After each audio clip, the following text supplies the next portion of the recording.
We are living in extraordinary times. Like never before in history, we have information at our fingertips. At any moment, we can go onto social media and scroll through stories. At any moment, we can turn on the TV and watch the news. And we are often bombarded with stories of fear, of lack, of limitation, of separation, of division.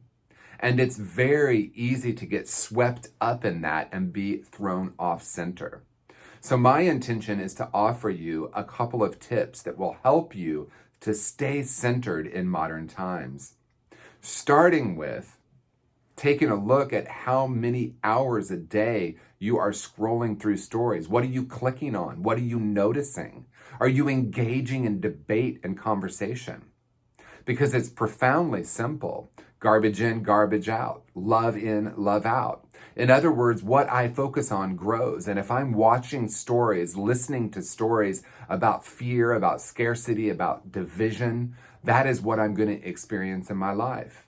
So what would it be like for you to take a look at what gets created energetically as you read a story, as you comment, as you read the comments? What shows up for you? What is the energy or the frequency that you're carrying based on what you're digesting? And the second one is profoundly simple, and that is spending time in the silence, spending time connecting with your true nature.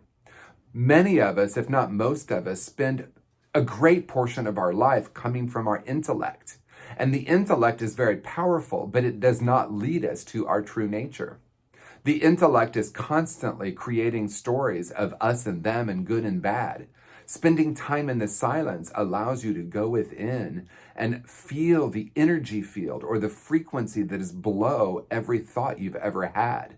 In other words, we have thoughts, but we're not our thoughts. We have emotions, but we're not our emotions. And the more we connect with our true nature, the more we actually radiate that out into the world. And then we can unplug from the conditions of the world and recognize that there is a greater reality than any story of lack, limitation, fear, or division. The greater story, the greater reality lives within each and every one of us.